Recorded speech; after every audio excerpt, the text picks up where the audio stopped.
sector, who are the implementers on the right-hand side, to do what they must do to get growth. The enablers are not neutral. And see, I have them there: National Contracts Commission, a National Water Commission, Ministry of Local Government, and the local municipalities, separate from local government, because they approve building arrangements for people who want to do building. On the right-hand side, we have the private sector organization and the members of that organization, the Jamaica Chamber of Commerce, all entrepreneurs, farmers, all of them. They are on the private sector side, and these are the guys who do growth. These are enablers. Now let me tell you what happens when enablers don't enable. There's no neutrality when you're an enabler. You are either enabling or you're blocking. So when NIC, NWC, NWA, whichever one you want, SRC wants people approved from the Ministry of Finance, which is what our law requires, and it takes 8-9 months a year to get done, that is blocking. I don't care who's doing it. We cannot do that. I mean, you can't. You think NCB or Scotiabank or Sagicor take that long to approve people to get them to work? No, I know we have to go through an order, but it can't take that long. It takes too long in government, and that's not enabling. So I want to stress, and I want you to take the word away. See, Latoya, me on the same side now. We're in government, so nobody look like you don't know me. Okay? I know you're from finance, but me take the blame as well. I work down there. So I know what it is. So I'm saying we must take the name away and say we are enablers, and change our mind, because you know what to do? It's when you go to Bloomingdale's in New York, or a fine store in Jamaica, and we have some, and you see the people say, I want to help you. How must I help you? What do you want? Have you looked at this? Have you seen what this can do? And them sell you. We in the enabling business in government must get into the real enabling business of selling.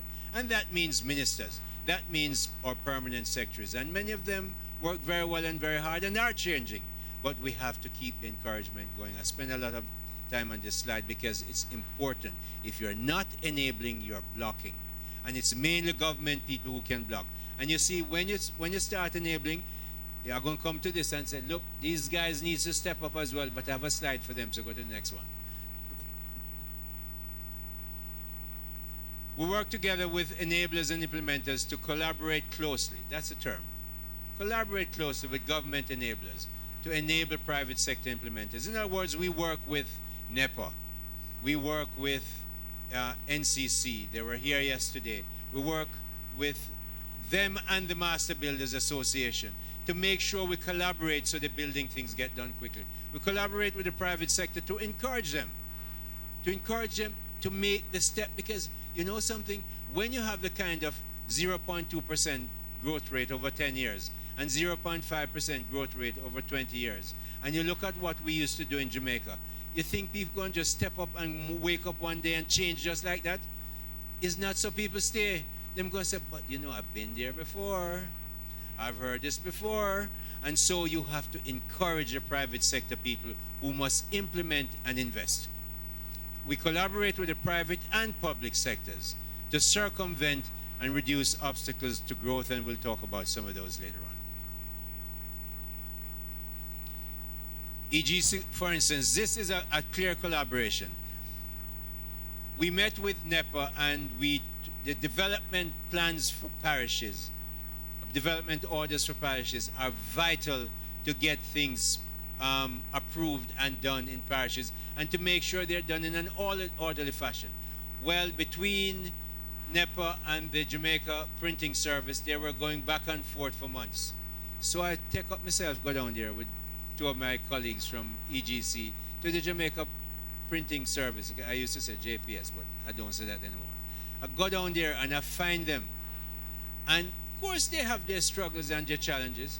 So I said, but this thing not going through, what is it? And them tell me what it is. So I go back up to my good friend Peter Knight and said, look, I hear whole heap of blaming upon these people, but they need A, B, and C. So I said, but them have it. So we call them together upstairs in one of these rooms here, sir. And we sort it out. Two of them in the same room. So what is this? And we stand in the middle and we sort it out. Well, you know something? All 14 parish development orders done and print quick o'clock. You have to encourage collaboration sometimes. So we do that at the EGC. That's what we do. And we're working with hard to find them some solutions for some things that they have. Next. EGC collaborated with the National Irrigation Commission and the French Embassy to secure a FACEP, that's a French government grant, of 750,000 euros to study water in the finest dry parish in the country called St. Elizabeth. You know it's a great parish. Them call it the breadbasket sometimes, and so that now this leads to a study that says this is what you need, and then when the French studied, the French can help finance it, and they know a lot about water, or other people who know about water can come in and help us fix it, as we're doing in the Essex Valley with 55 million pounds grant, not loan, from the British government. And the EGC worked to get that launch off place, and last week the Prime Minister went down to Littitz to launch that with, again, collaboration from the EGC. Comprehensive information system for the JCF, we'll work on that. The launch of Jamaica I, which you know about. You don't hear about it, but the EGC was involved. Cordell was involved with them, and Ministry of Justice and all those people. Or was it National Security? Whichever one of them. Introduction of more mobile policing strategy. We talked about that. Zozo. We're not taking claim for Zozo, but we talked about it. Access to finance for housing and entrepreneurship. We work with DBJ and others, PIOJ, to get that to a place where it's almost there, not quite there yet. So what do foreign investors want? The emphasis here on this slide is foreign investors. What do they want? They want world-class telecommunications, and they have it.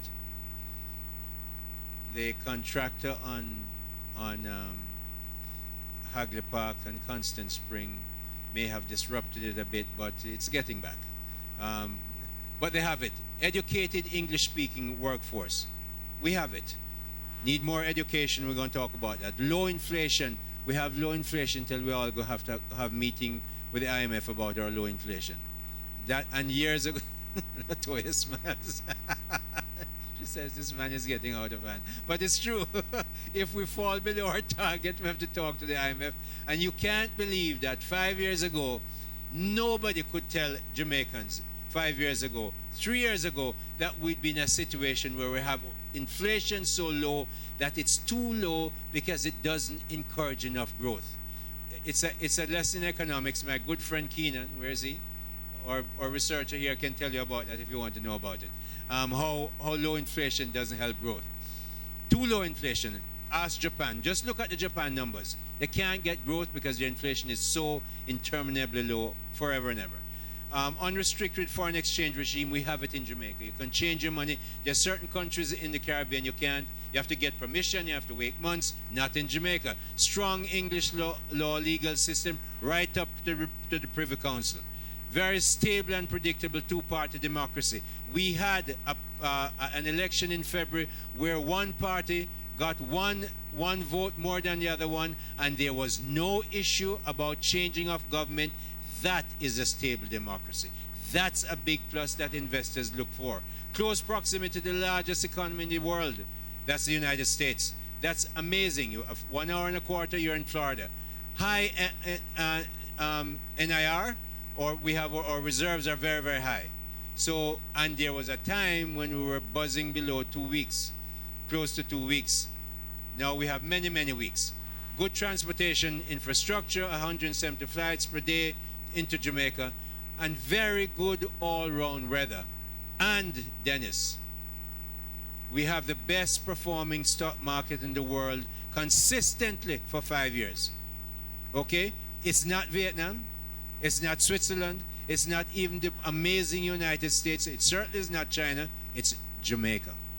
Last evening they had a celebration at the stock market, and I hear Canadians moving their companies into Jamaica on the Jamaica Stock Exchange. Investors want that. We have it. Next. So Jamaica has the investors' delights. So why? Let me see what the next slide is. Go back for me. We have those delights. Go back to go forward now. Next one. Why aren't Jamaican investors stepping up and investing in agro-processing? We can't. Mangoes grow in June, July, and August. Mr. Reynolds, when you didn't come early, you have to stand, but I have a seat up here for Denise.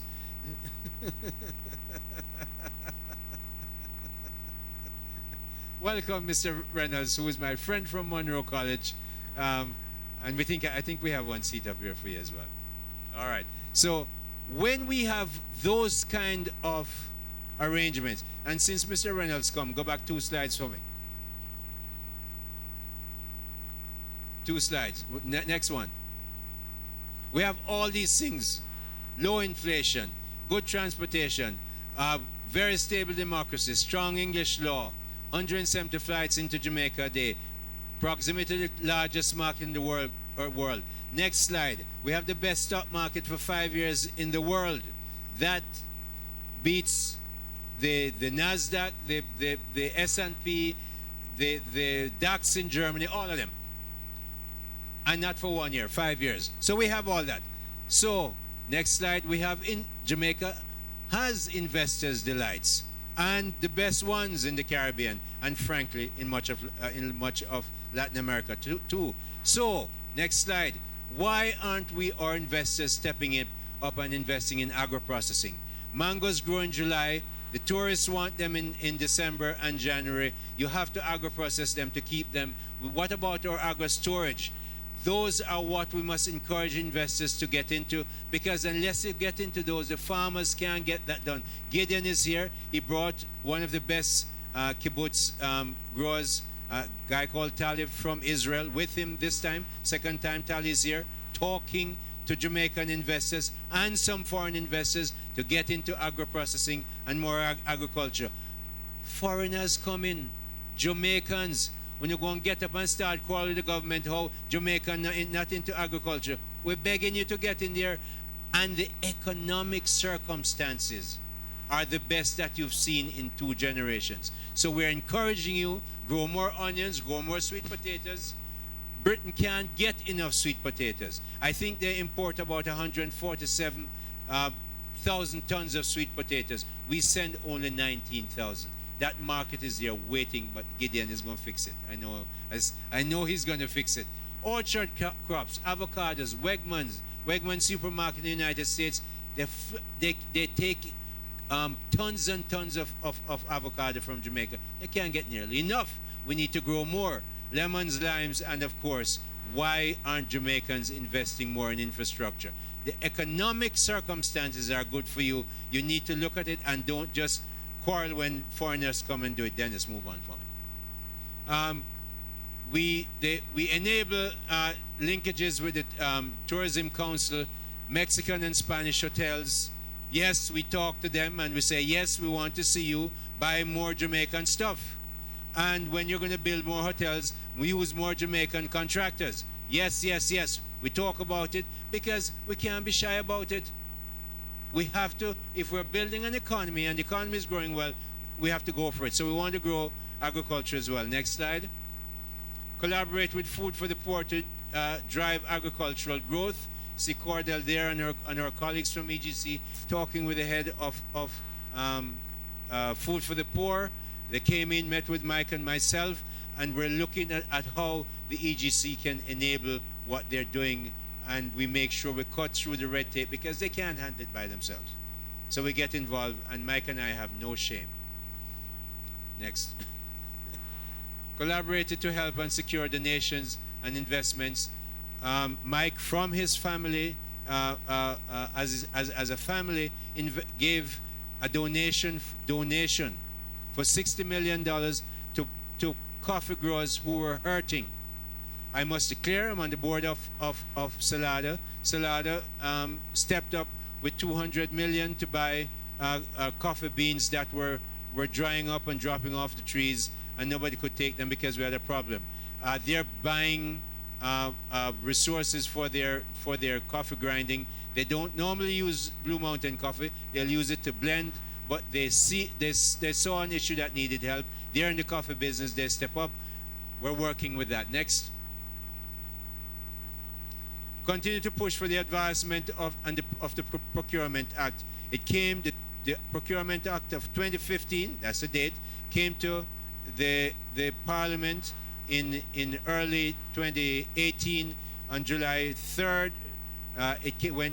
We came to the Senate and then went back to the Parliament on July 3rd, was passed. 2 of the 3 regulatory aspects have been approved. A third one is being done. Believe me, constantly I talk to Minister Clark about it. He has somebody working on it because procurement is key to getting the economic growth going. He understands it and he doesn't mind. He hasn't shown me that he minds. And if he has shown me, I have pretended I haven't seen, so I keep asking him about it. But I know he has people working on it. It's almost there. The advancement for the Procurement Act. Next slide, please.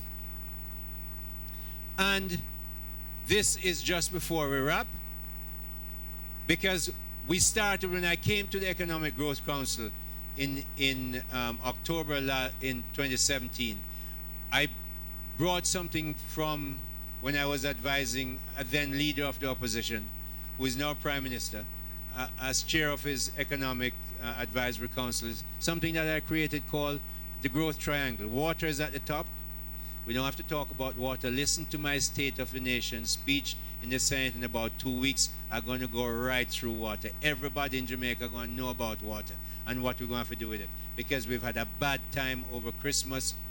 Just to say, at this hearing, NWC does not lay big pipes on big roads.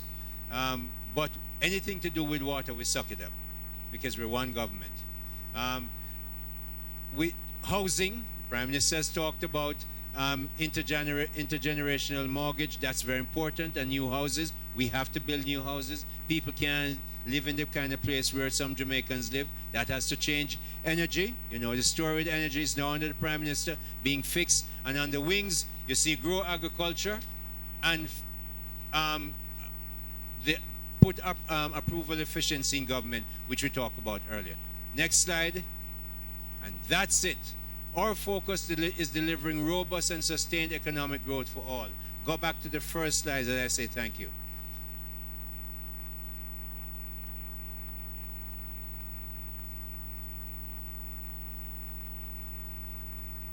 Next one. And this sets the stage for the chairman. We grew by 2.2% in the second quarter of 2018. 1.8% in the third quarter of September to September 2018. The 10 years before 2016, we grew by 0.2%. The 20 years before 2016, we grew by 0.5%. Neither 0.2, neither 0.5, 1.8 or 2.2 are enough. Those are not enough. To move our poor people into prosperity, we have to grow significantly more. Am I going to tell you how?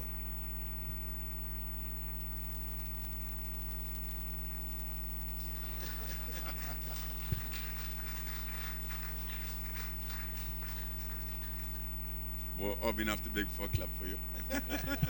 Things bad, man. Thank you very much, Orbin. Thank you very much, ladies and gentlemen, for being here at the 7th quarterly report. Now, when the EGC was formed, one of the tools the EGC was given by the Prime Minister is that quarterly we would report to the nation transparently, and we are not a shill in any way. We report transparently and honestly as to what is actually happening. So we'll keep everybody on their feet, and this is one form of accountability. Because if things are not working, we will use this opportunity to point out why it's not working, and who is responsible for it not working, and conversely, if things are working, why it is working, and who is responsible for it working. Now, so yesterday I was in at Trident, and I was having breakfast. So this guest came and we're talking. So they said to me, Port Antonio, we read upon Port Antonio, and it has a storied past, a wonderful past. But, so we came here expecting a lot more energy, a lot more things happening, but nothing is happening in Port Antonio. So what is the reason for that? So I said, let me give you a perspective on Port Antonio, which probably in a very small way is a microcosm of Jamaica. So in 1902, Port Antonio had a hotel by the name of the Titchfield Hotel. And in 1902, this hotel had 400 rooms. New York City did not have 400 rooms there from New York in 1902. We had it in Port Antonio. They said, what? 400 rooms? Canada did not have a hotel with 400 rooms in 1902. And to make matters worse, in Jamaica, Falmouth got, I was just rubbing it in, Falmouth got running water before New York City, and Black River electricity before New York City, and Jamaica the railway before America. Jamaica was the second country in the world to have gotten the railway system. So yes, we do have a storied past. Now, so one would think, so if you were around in 1902 and you would see Port Antonio with 400 rooms, and you went on vacation for 1902 till 2019, 117 years, and you came back to Port Antonio,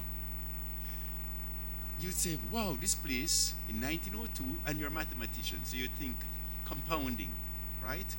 So back in 1902, you'd have thought, how many rooms, if they now have 400 rooms in 1902, by 2019, how many rooms are they going to have? So let me do the math. If you compound $1 for 117 years, from 1902 until today, you will get, at 6% per year, you will get $900. So if you have $400 back in 1902 and you invest it properly, get 6% a year, at the end of 2009, at the end of 117 years, in 2019, you'd have 400 times 400. $400 times $400 times 900, 900, is it $360,000, right? That's the math. So if we started off back in 1902 with 400 rooms, and we were stewarding our room assets well, we treated the guests very well, we were relevant in terms of services, and we grew our room stock by 6% per year for 117 years to today, that person who's looking on from 1902 will say, boy, when I go back to Port Antonio in 2019, I'll see 360,000 rooms in Port Antonio alone.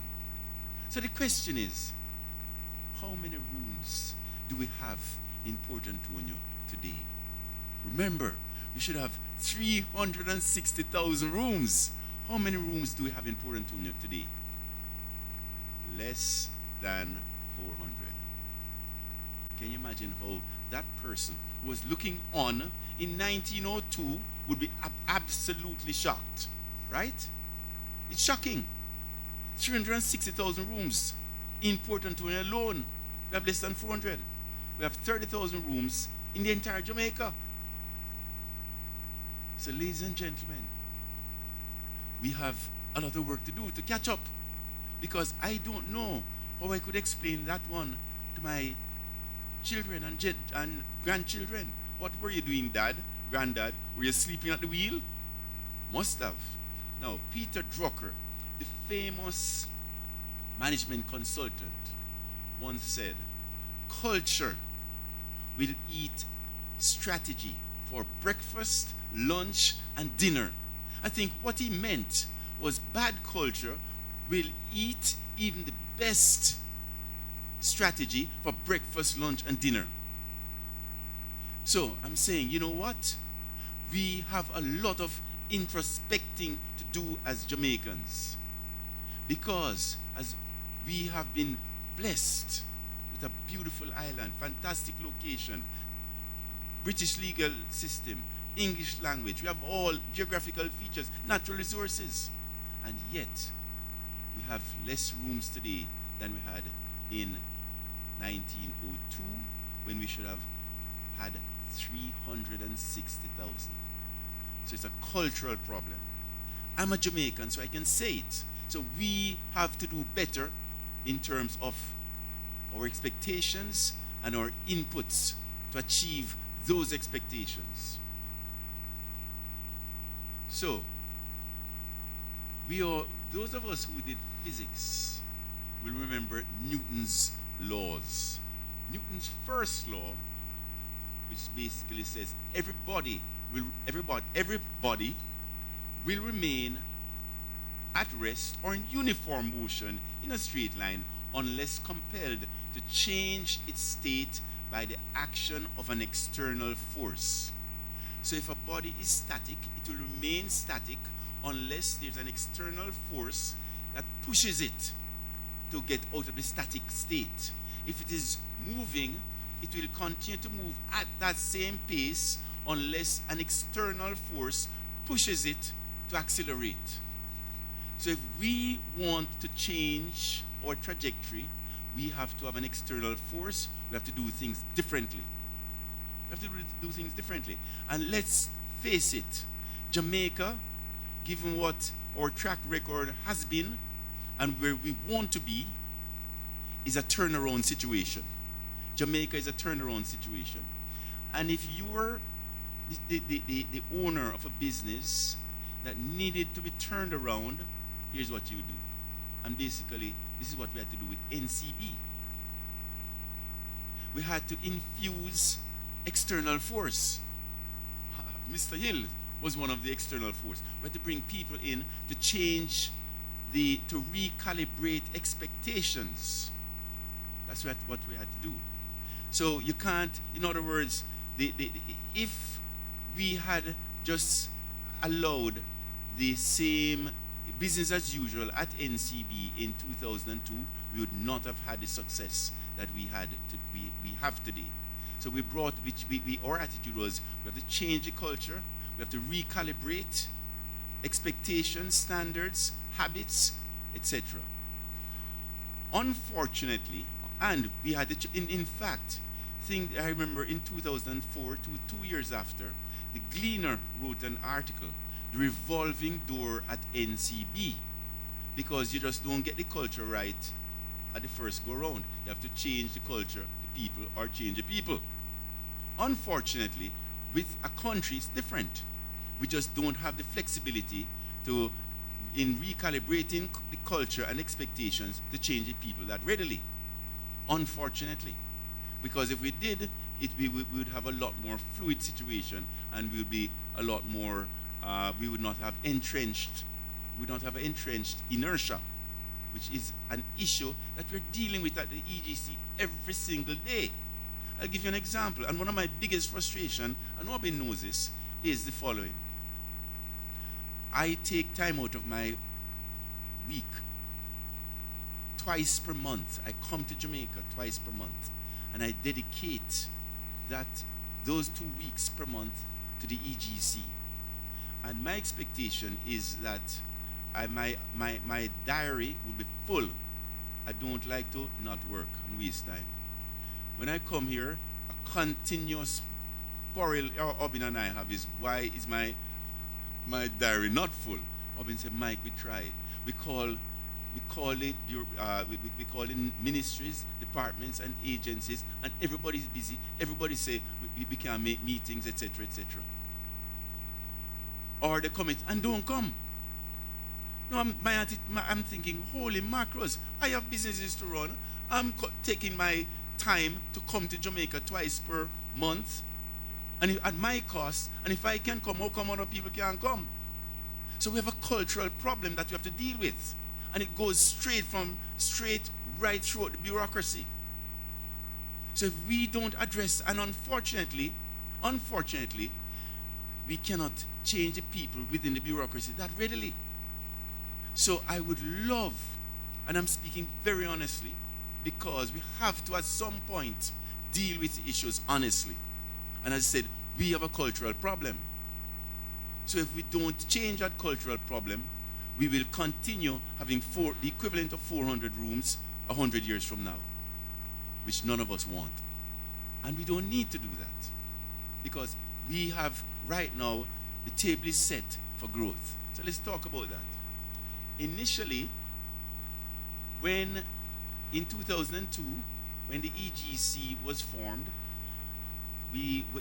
after the first 75 meetings, in 2016, after the EGC was formed, we went through after the first 75 meetings, we wrote the call to action report, which was a summation of what we heard from the stakeholders of Jamaica.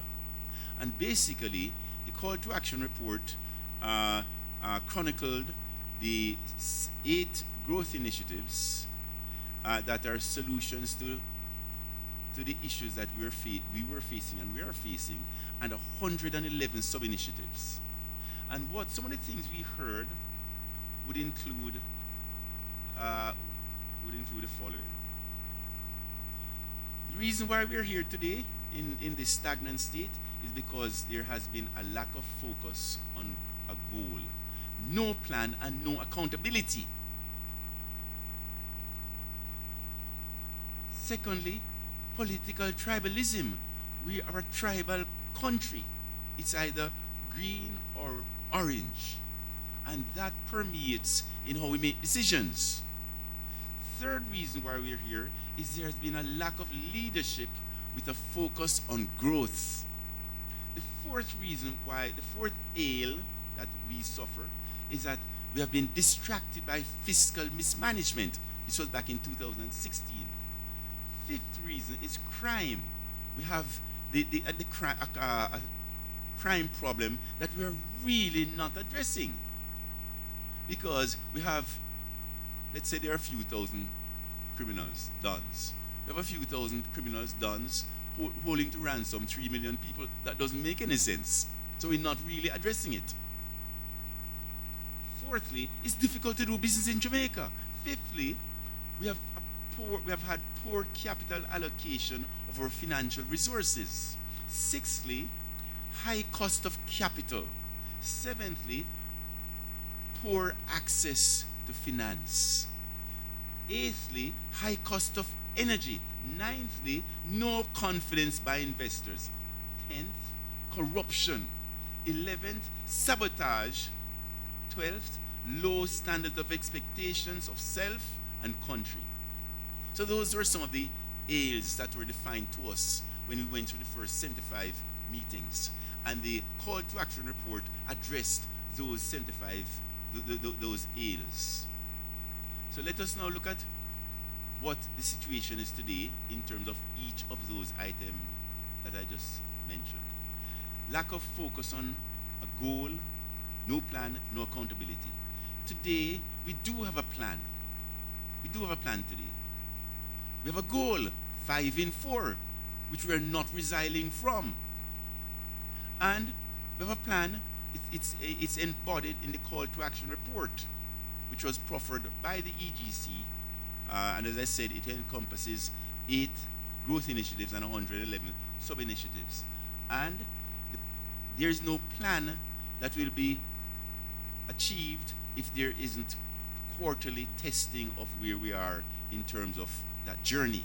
And hence, we have quarterly meetings, this being one. And one of the tools of this quarterly meeting is that we should be transparent and unvarnished in how we report. So those ministries, departments, and agencies, and the private sector, if they're doing a good job, speak to the good job. If they're doing a bad job, speak to the bad job. Be transparent, EGC, and that's really what we do. The second ail, as I mentioned, was political tribalism. Tribalism is still active and well in Jamaica, but Jamaica is not unique. It is a systemic problem of the democratic system. I want to keep this in the public's eye so that we can be mindful that sometimes we make decisions that are not necessarily in the best interest of the country. We make decisions that are more selfish, right, in our own selfish interest. The third ail was lack of leadership with a focus on growth. So what's the situation today? Today, there's more focus on growth. The charge led by the EGC. It's now a part of the discourse and a part of the narrative. 5 in 4. Everybody knows what 5 in 4 is.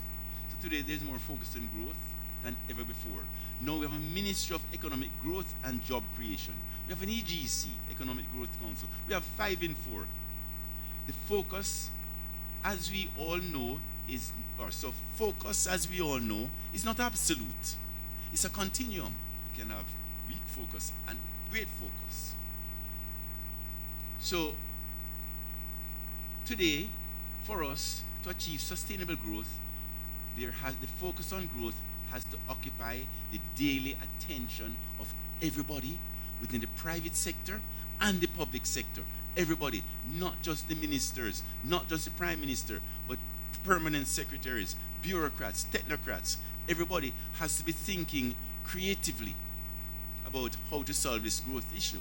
Because remember I said it's a cultural problem. If we're doing things the same as we have always done, there's no external force that is going to lead to change. And Newton's first law will be violated.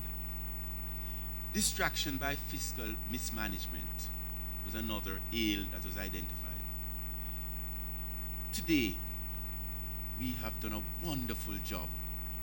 Both started with the previous administration and now continued by this administration in terms of fiscal management.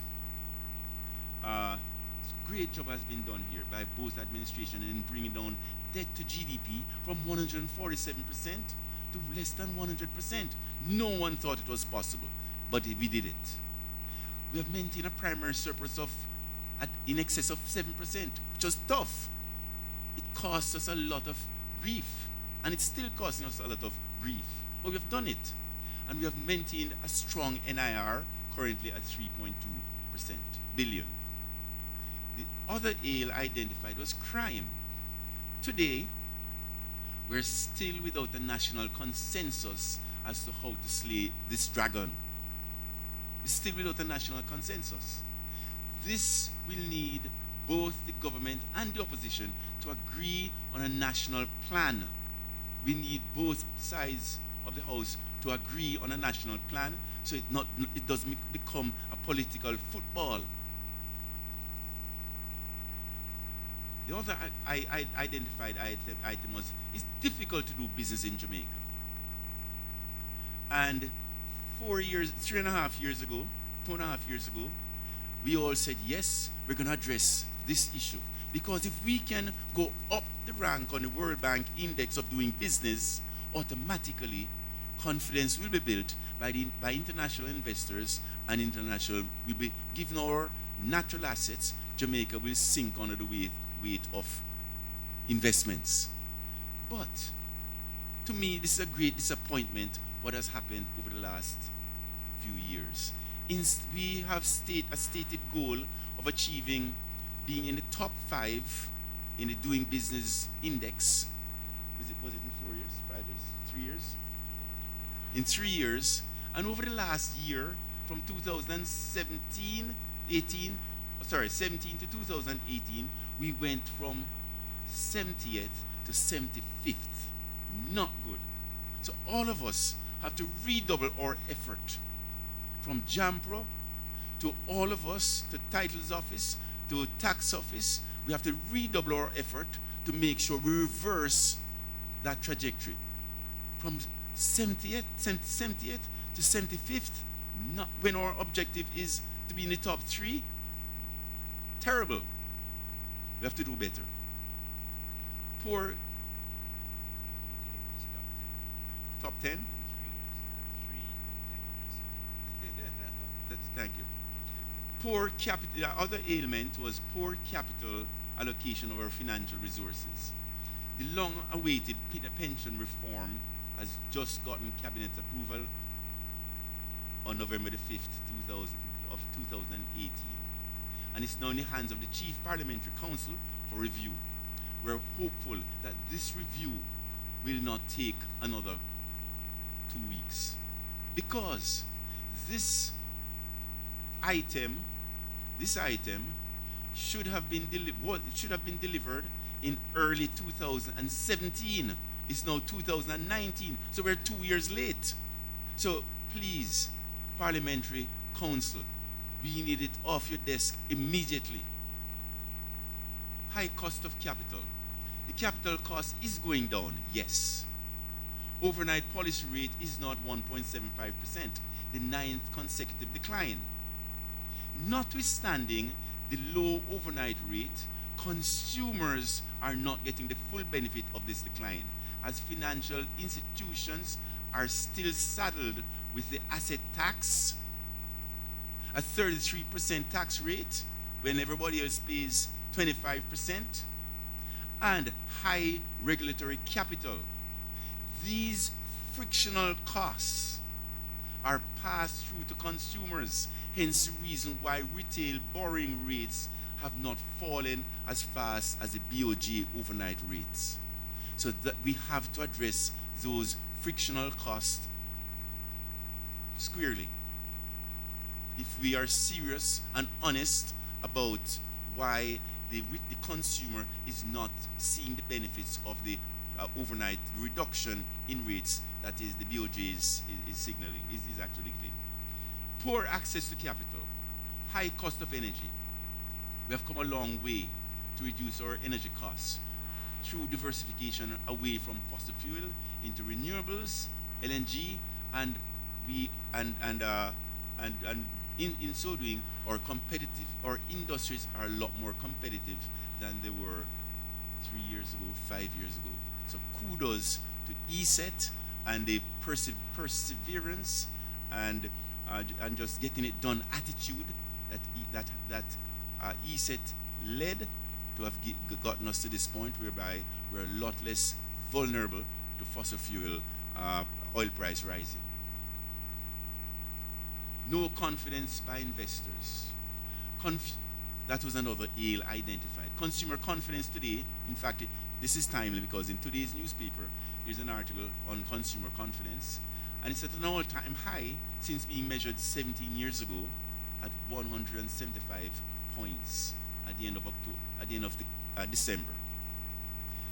The business confidence is also relatively good at 147 points, which is up 7 points from 140 from the previous quarter.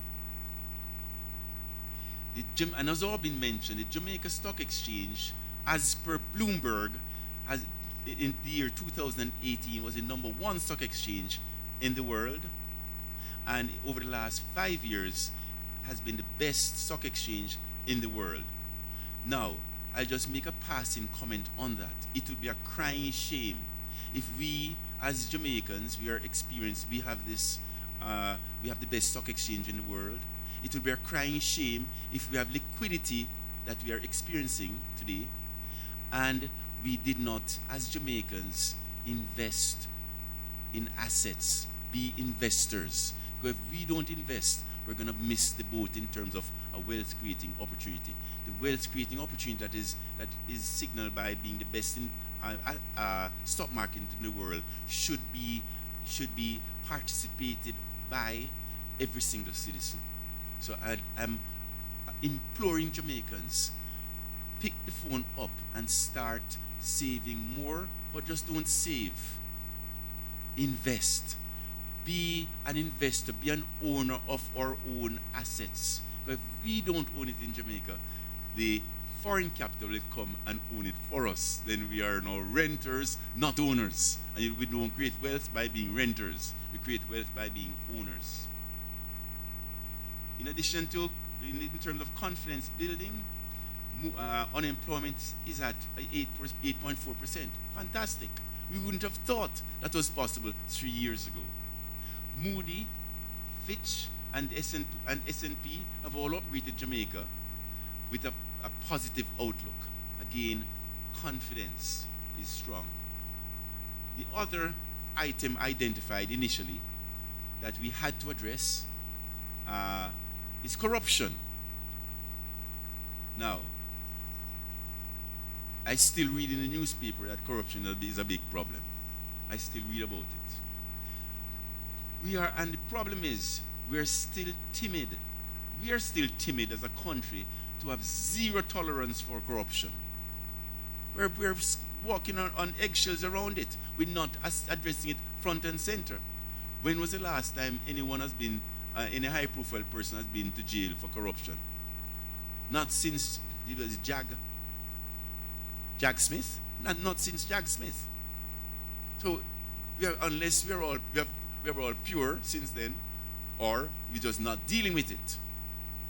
So it is something that we have to deal with frontally, because if we don't deal with it, it's a blemish on our integrity, our reputation, and the perception that investors will have that the playing field is not level. Sabotage was another identified ail. Hopefully, our regulators and approval authorities are acting professionally and expeditiously to ensure that projects are expedited so as to get projects underway without undue delay. I would hate to know that because of tribal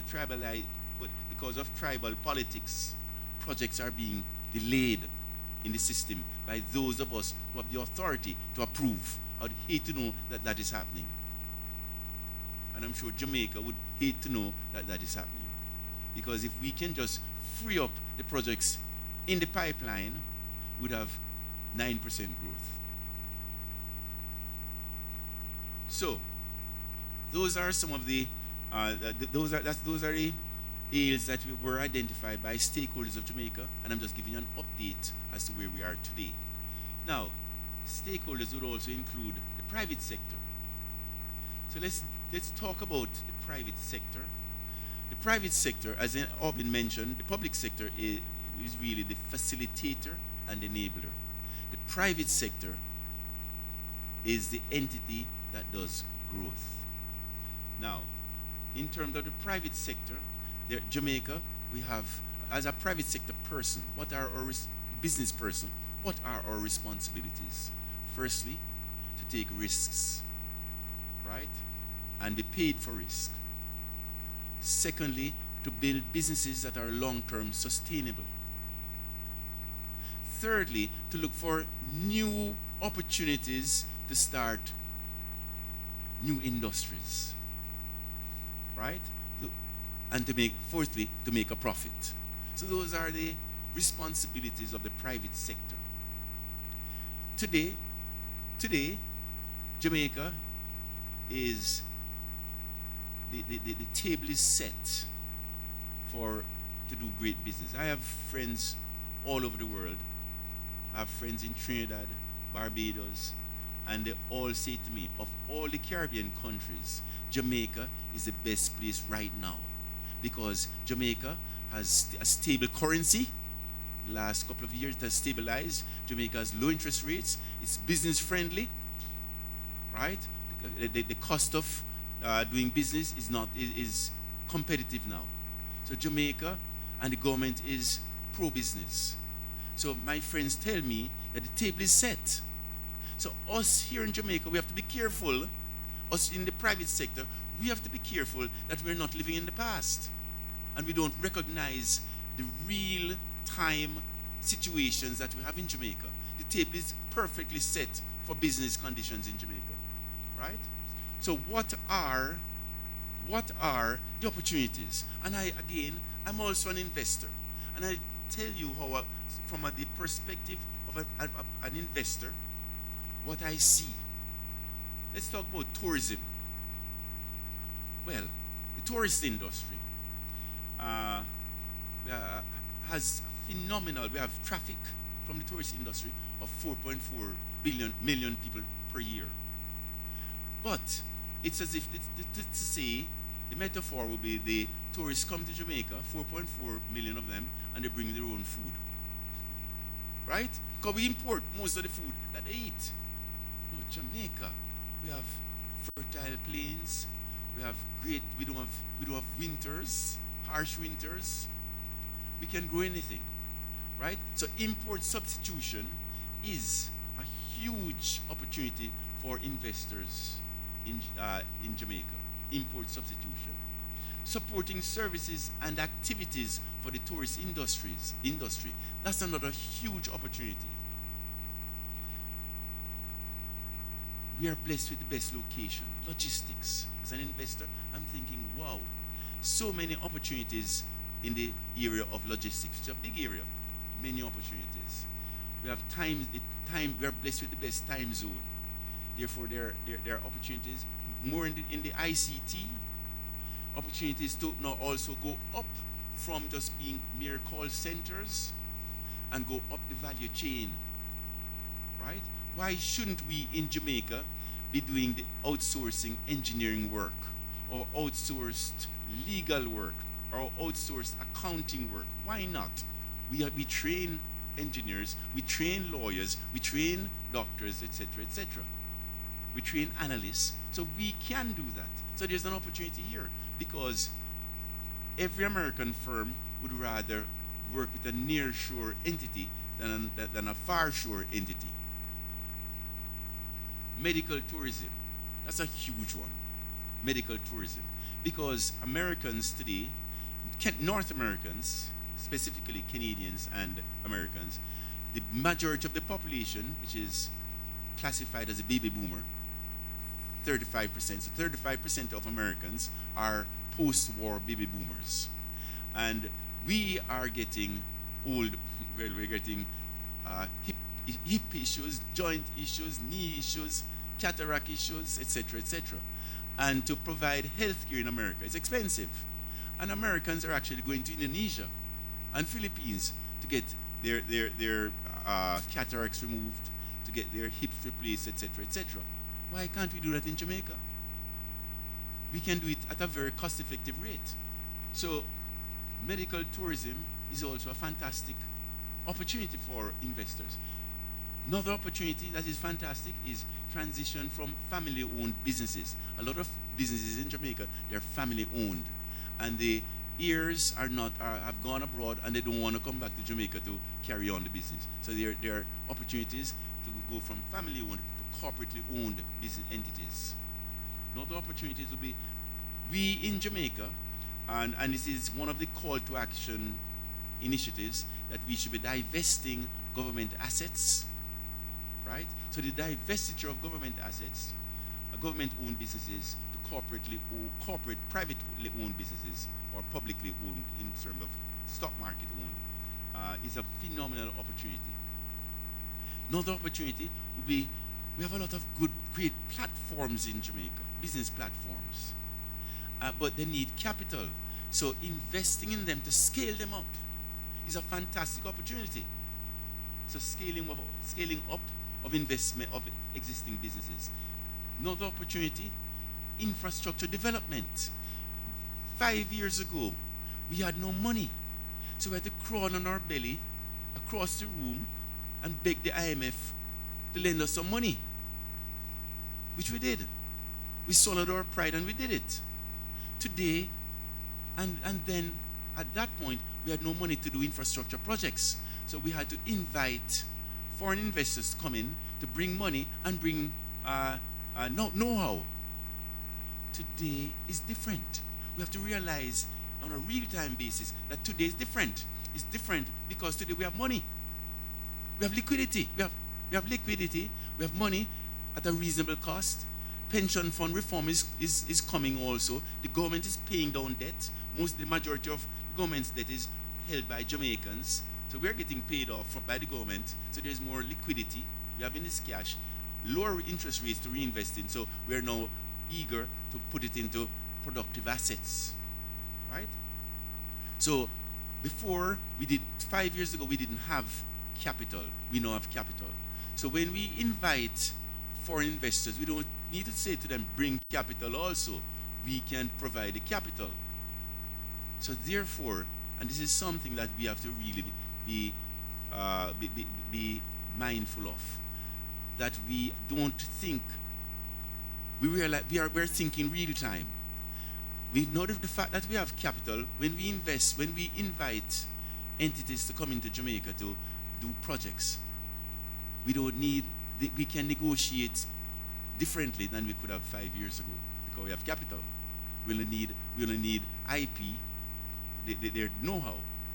So what we probably should be looking at doing is, which is typical in most countries, that if you are a foreign investor, you want to come in and do business, you have to team up with a local investor, joint venture. So we get the multiplier effect in Jamaica. That is something that we have not yet insisted on. It's a huge opportunity for us to get the multiplier effect. So infrastructure development, big opportunity, and joint venturing should be mandatory in Jamaica because it's everywhere else except for Jamaica. I can't go into the Dominican Republic and start a construction company and just building hotels. I can't do that. But the reverse is true. I can't go to China and start a Chinese company and without joint venturing. But the reverse is true. So we have to level the playing field because that's where we're going to get the multiplier effect. Consolidation opportunities. We have a lot of fragmented industries in Jamaica, and there are opportunities to consolidate them, make them more efficient and stronger, and opportunities to co-invest with entrepreneurs, etc. So the conditions are right for investing today in Jamaica. The private sector, us in the private sector, we have to do a much better job at stepping up and capitalizing on the conditions that prevail today if we intend to get 5 in 4. Now, one of the tools, as I mentioned earlier, that to hold ourselves accountable is not only to be transparent, but also to, and in being transparent, we speak to those ministries, departments, and agencies, the enablers who are doing a good job, and those ministries, departments, and agencies who have not stepped up as much as they should. So I'm not going to address that. From the get-go, there are some important projects, get-go being 2016, important projects that every quarter we talk about. And every quarter we talk about delays. If this was my business, right, we wouldn't be talking about it after 2 delays, right? Unfortunately, the EGC have the responsibility, but we don't have the authority. That's a problem. And that was a mistake because nobody wants responsibility without authority. We're in that position.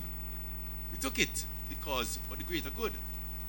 So some of the projects that have been a recurring delay theme would include Justice Reformation Trust to implement measures to allow witnesses to record their statement and give evidence via video link.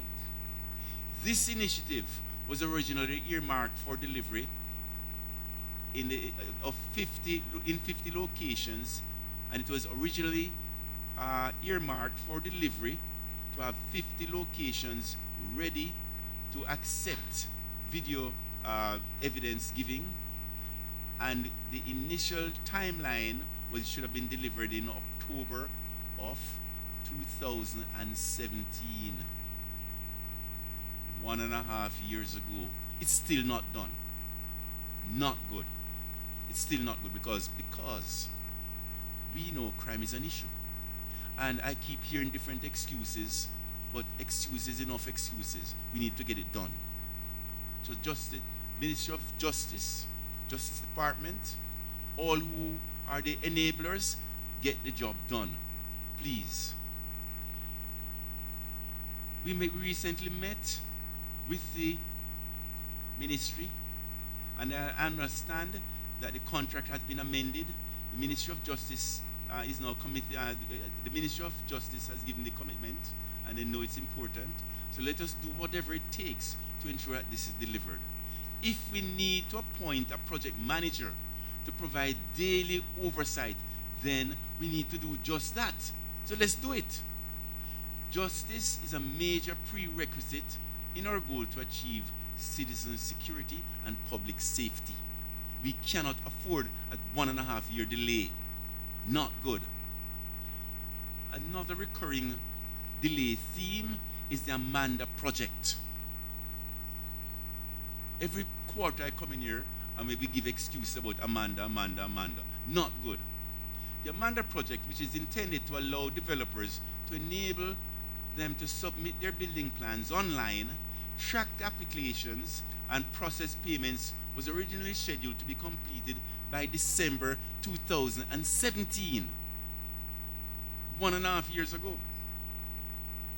1 year and 1 month ago. Sorry. We are now in January of 2019, and this project is now earmarked for completion in March of 2019. This project has been hampered by tardy decision making and procurement delays. JAMPRO, Cabinet Office, NEPA, and the Ministry of Local Government, we implore you to do better. We must move this project speedily and have this launched in the 3 local authorities by March of 2019. No more delays, please. Land titling. Now, the essence of wealth creation is to own a house, to have some real estate. You buy a piece of land, you can take the piece of land and mortgage it and put a house on it. If you don't have title, you can't get the piece of land, you can't get financing. So land, getting titles, that process is important if we are serious about wealth creation for all in Jamaica. So, land titling was one of the key initiatives established in the Call to Action report, and it published in October of 2016.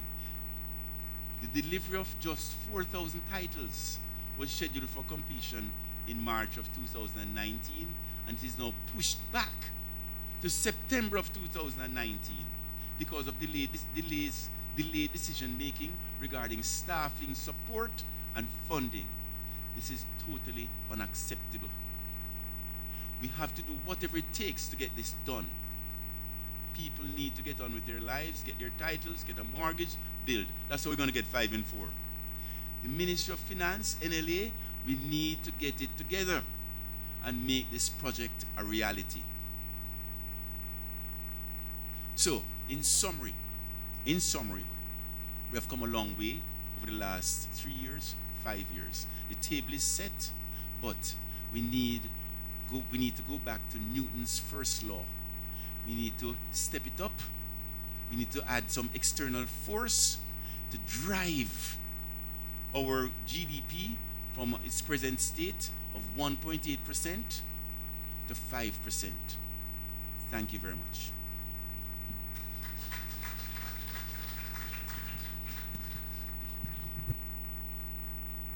Boy,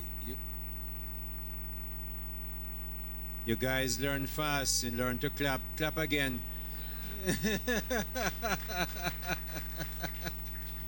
Ah, yes, CVM, I better sit down. I'll be on tomorrow evening at about 8 o'clock, expanding on this because the chairman will take off in his plane and going back to Canada. Questions? First of all, again, thank you so much for coming. I know some of you are here and meetings are, thank you very much. Meetings are coming up for you, but we can take a couple of questions before you run out of here. Any questions? I mean, it was so absolutely clear, but you might have some. Yes, I see a hand there from the press in the back. Please stand and just tell us where you're from. Here's a microphone for you. Say it again. Testing one, two, testing. Yeah, Good. you're on. My name is Jamaica. I'm from Business Access TV. My question is, we are at year 3. We're almost always battling in the 1.5 average. Is the EGC looking at reforming, I don't know, looking at ways to see how best we could try to see how, I'm not saying we're overachieving because it's always good to aim for. Our economy can do it just as well as others can. But right now we're at year 3 with at least, a year to go. At most a year to go. Where It's normally a 5-year span there. You're shortening it for me? all right, you know what? 5 years, fine. We've had all these recommendations I'm and just pulling your leg. we've had all these recommendations, and it's embarrassing when you say you can barely get some of these stakeholders into a meeting. It's almost as I'm tired of writing, we've missed. I'm tired of writing, we've missed this, we've missed it again, we've missed it when the recommendations are there. Where do you see us going?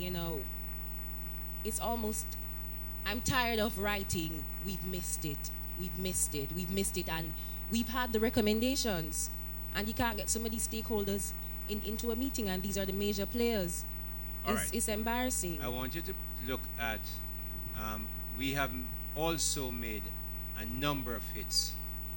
I mean, when we have unemployment at 8.4 and we have our stock market, we just created a great deal amount of wealth. I mean, I just pick one stock because Mike is sitting beside me. All the tens of thousands of stockholders in NCB have had wealth creation. You can see Barbican is fixed. There are others that are coming on the way. We have the flyovers almost there. You will hear about what, as I said, in about 2 weeks' time when I speak to the Senate, what's happening there. So while there are lots of things that have not been fixed, and we're here today to talk about how do we get more fixed. It's not that things are not being fixed. Now, we have made the 5 and 4, but we haven't gone 4 years yet either since we said it. And what you see, remember Mike started off about compounding. He started off with those 400 hotels. And when you compound, things grow and grow, and then they take off. So you see a number of things happening in the economy. Everybody tells you. I look at Danon's this morning. It's off the chart in terms of how business people feel about investing. That means they have been investing, but it takes time for those investments to turn into jobs and be recorded by Staten. But don't give up, and we're not giving up on 5 and 4. And when we hit 2.2 and even 1.8, we're in the right direction. And I believe that there are a number of really wonderful pluses, like and the Bank of Jamaica. I'm going there tomorrow morning. You're not going to be happy about this part, but even low inflation compared to where we were years ago, it's easier to try and get it up, especially when you live in Jamaica, than to bring it down from where it was at those high levels. So we're in a good place to start off, which is why that slide you see up there, I keep it up there. Foreign investors, these are what they want. And when you look at the next slide, Jamaica has it all. We're ready to grow, and you have to get to that place. And I think we're there, and you can find a number of positives to write. But you know what? I don't want it to stop writing about the negatives, because we're going to have to change them. Chairman. Nothing in life is linear. Everything in life, they're going to take a while to work through the system, first to be conceptualized, to work through the system, to be architected, to be engineered, to go through the approval process that may take a year and a half. right? Then, so that we know into a year and a half from 2016, then eventually get through the approval process, then you get shovel in the ground, right? So it takes a while.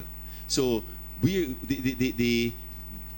therefore have to constantly be on the regulators who approve that hurry up and approve, because we need to get these shovel in the ground as quickly as possible, because time is clicking, right? So we expect that in the back end of the 5 in 4, the last couple of years, that's when we should see disproportionate growth relative to the front end. So don't give up, but our job is not is to look at the playing field, look at the scoreboard, yes, 1.8%, but focus more on the playing field. What is happening on the ground? Are we doing the right things in terms of the approval process? Are we doing the right things, period, right? And once we're doing the right things and earnestly, with energy and pace, it will happen. And that's my complaint. I don't think we are putting in enough earnest energy with the pace and imminence that is necessary. And hence I am exercised by that. When Mike and I discuss how we're going to address the 7th, and 7th is a good number. If you even pass a church, you know it's a good number, even if you don't go in it. So when we looked at how we're going to do this, we said, look, we are an instrument of the state. The Prime Minister appointed the Economic Growth Council, but he appointed people like Mike and myself for a reason. He never appointed bureaucrats who are dependent on the government or not dependent on themselves, largely. So we're here to say, look, there are good things that are going on. And you see the slides, I have the slide up there. Good things are going on in Jamaica. But if we ever get to the place where we begin to say those good things are great enough, we're mad. Our procurement still takes too long.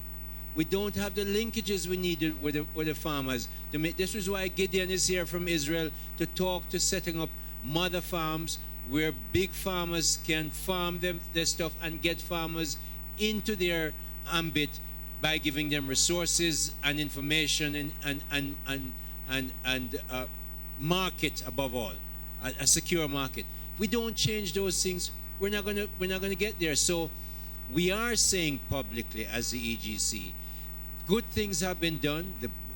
The playing field is good, as Mike said, but we have to get things. The enablers have to do a lot more enabling, much more swiftly, and the implementers, the investors, must invest in a market that really and truly Jamaica is the place to be investing in. Look around you. We're not going to call any names, but just take a look, except possibly in the United States, that is doing so well at the moment. Yes, sir. Good to see you always. Give him the mic. Although everybody knows him, give him the mic. Yeah, two things I'm not sure of, sir. I'm sure that in terms of 5 in 4, you are satisfied that you can achieve the 5, but what about the 4? I'm not sure about that, because there's 1 year left, I think, or less than 2 years. And there's another question before you answer. When you spoke about the high cost of capital, you moved on to the consumers not getting the full benefit, and then you spoke about the asset taxes that the banks were paying. Are you linking the two of them? That's why the consumers not getting the benefit from the banks? I'm going to let Mike answer, the chairman of the bank, answer the bank question.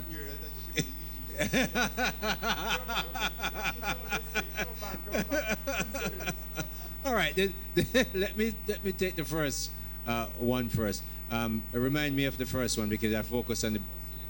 I'm sure that. 5 in 4. 5 in 4. I must say to this, as we look at 5 in 4, and as we said, the playing field is set. It's amazing. I'm going to give you an exercise. Bloomberg sent out a chart that showed NCB's shares. And you see it going from 202 when Mike and I came in. You see a spike up in 204. It moderated out for about 11 years, and then it spiked in 2016. That's the hockey stick spike. We believe that the ground is so well set, and again confirmed today in your newspaper. The confidence is so high as recorded by Don. It's really amazingly off the chart. When you hear investors say, we are ready to invest a lot, they have already invested, and the consumer confidence that as they're going to get more jobs, so that is going to drive the economy apart from the projects, and which is why Mike and I, and you have no idea how many people and how high we go about projects on a regular basis. I'm onto the ministers, and I'm not, my team can tell you, not afraid, not ashamed, and the ministers understand. Because, you know something? They have an even more pressing timeline than I have to worry about. And you know what I mean. So, on the case of the banks, the issue that the asset tax came in on another administration during a period of time when we had IMF issues. It's an issue that the banks have constantly taken up with the Minister of Finance when I was there, and I know they've taken it up with the new finance minister. I'm pretty sure it's being considered, but apart from that, and I'm glad the chairman is here, and he did confirm that I'm a banker. Bankers also, I can't be fair, and Mike said we must be transparent. I can't be fair and not say banks have an unusual privilege in that they're the only business that have the right to help create money with the government. And so, and take deposits at very low rates, because only banks can take deposits. Current account deposits on which you don't even have to sometimes pay any interest at all.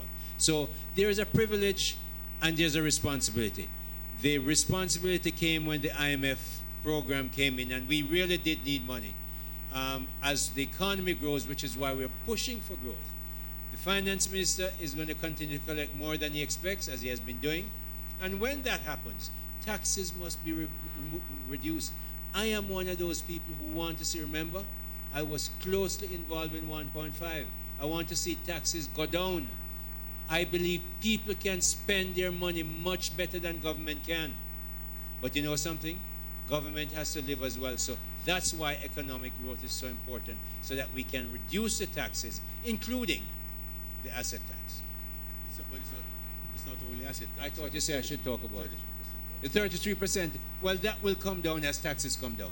Because we have 25% now, Mike. If we were able to drop our taxes to 20 or 18%, the 33% would come down because we are, that means we're making a lot of money. This is not, tomorrow, on Friday, you should come to the NCB shareholders annual general AGM. So this is not a banking meeting, but I just want to say that there is the asset tax, there is the increased corporate tax. Everybody pay from 25% to 33% for banks, financial institutions, and then there is the extra regulatory capital that has to be lodged. So these reserve requirements. So these three items, remember, the bank has to make a profit because we want strong institutions. So it's that balancing act. But there are frictional costs that are passed through, and hence, if those frictional costs, which I just identified, it's three, are removed, then you would see more of a lockstep falling with the overnight rate with the retail.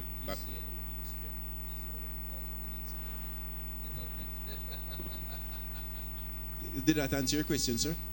Thank you very much. Any other questions? Hi, Mr. Lee Chin, Andrea Chisholm from TVJ. Quick question. How does the Economic Growth Council currently view the buyback issue with Petrojam? And can you state if during your discussions you've picked up anything from investors and their views as to what the government is planning to do to use legislation to buy back Venezuela's 49% stake in Petrojam? I don't think that's an EGC question. Well, energy security is a component of economic growth, and Petrojam is integral to energy security, hence the question. You want to answer that question, Obi? The issue of what the government is going to do about the buyback, You know, I must tell you, elections have consequences.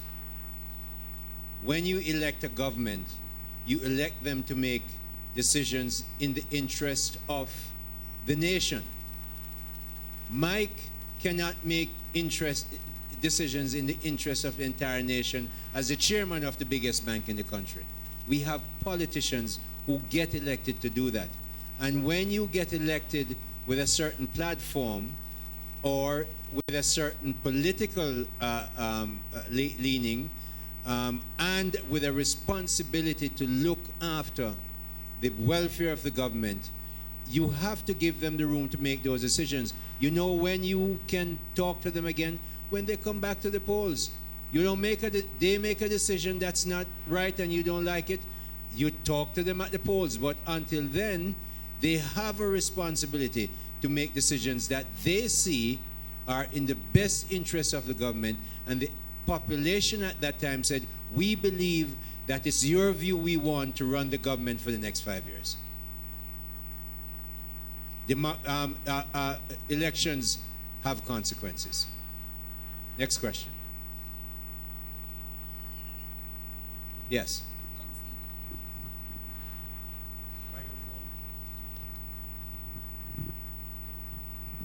Good afternoon. Stevian from Nationwide News.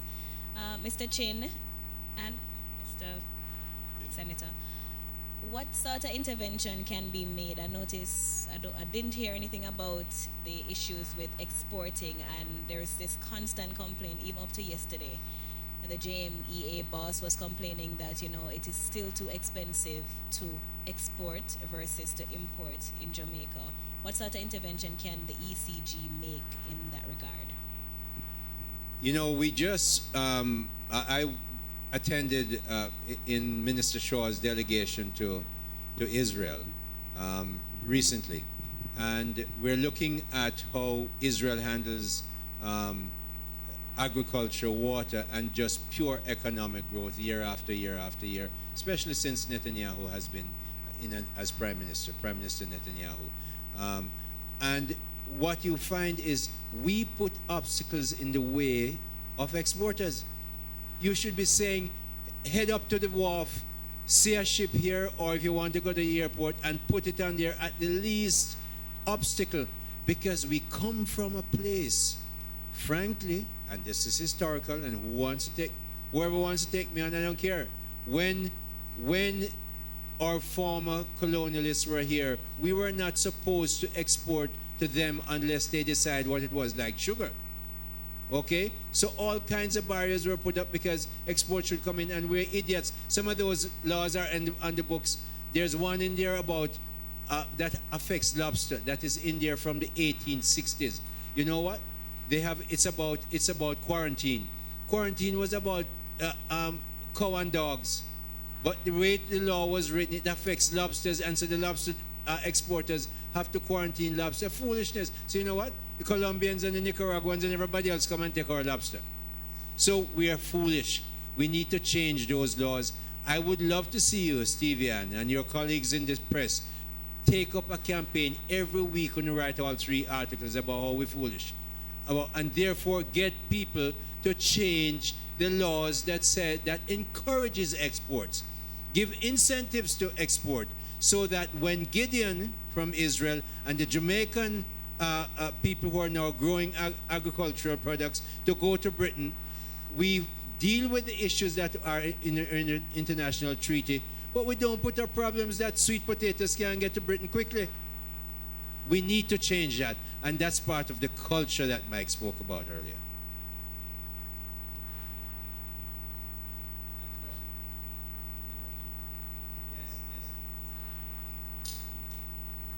Jamila again.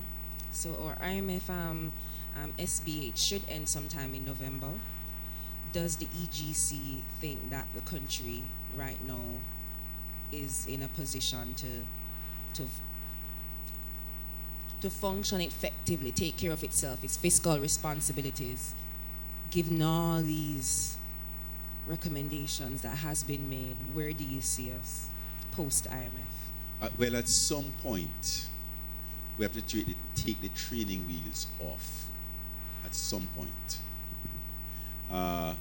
There's no better point than now. We have, and the fear would be, are we going to backslide? That's a fear.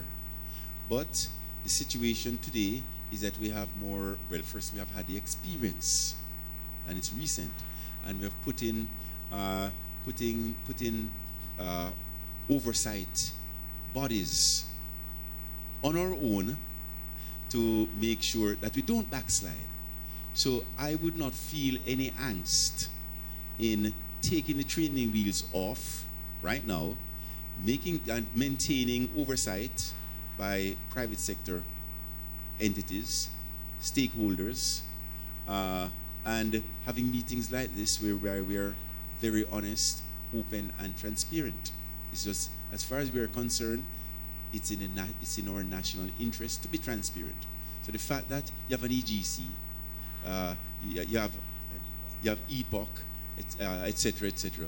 These are entities that should assure you that there's oversight, and we can now graduate into from kindergarten. To add another perspective in the same line is when the then leader of the opposition, Andrew Holness, appointed the Economic Advisory Council, which I chaired, and from June 2014, every time the IMF came, Favour and I sat in those meetings with the leader and shadow ministers who met with the IMF. And the first meeting Andrew Holness made when he became Prime Minister and was appointed, I think on the 3rd, the election was the 26th, he was appointed by the GG on the 3rd of March 2016. The first meeting, he left from there and came to the conference room at OPM and met with the IMF. We remain consistent. Now, understand, from one administration to the next, and we have different views and things. As I just said, elections have consequences. We have different views and things, but that view never varied. We moved quickly. We even finished the EFF before time was up, put in the standby arrangement. The standby arrangement is coming through. We never argued about the high reserve requirement. Primary surplus that we had 7.5% with a debt to GDP ratio of 147. Greece had 177 at a time. They got 4.5. Today, Greece is down to 1%, and their debt to GDP is 180. Ours is less than 100. We're still 7%, and we keep it. That is consistency, and we're serious about the fact that we're going to drive down that debt. And what the government has done, it has moved out of the credit market so that their liquidity can be there for investors to use. So we're committed to it. I don't think we're afraid anymore of not having the IMF. The IMF isn't going away. They're going to be here. Minister Nigel Clark is completely committed to it. The Prime Minister is unequivocal about it. And we're going to fix this fiscal house and make it better and better. We're not wavering. Next. I'm not running for anything. Last question. Last question, please. No last question, then all it is that I have to say thank you so much on behalf of the chairman, the EGC, and myself for coming out and sharing with us this afternoon. Thanks a lot.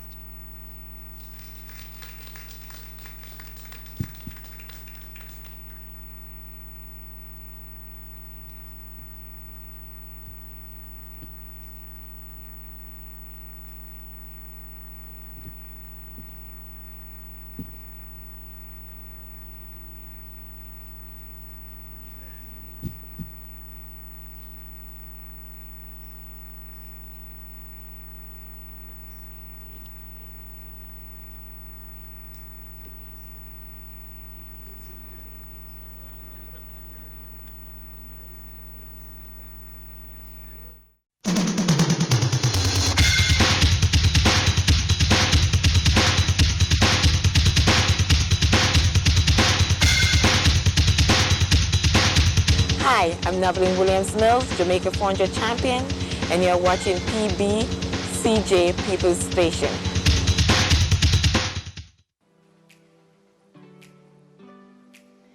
Being healthy is not just about the doctor's orders. It's about having a happy, fulfilling life. Watch Blueprints to Health every Sunday at 4 p.m. with a repeat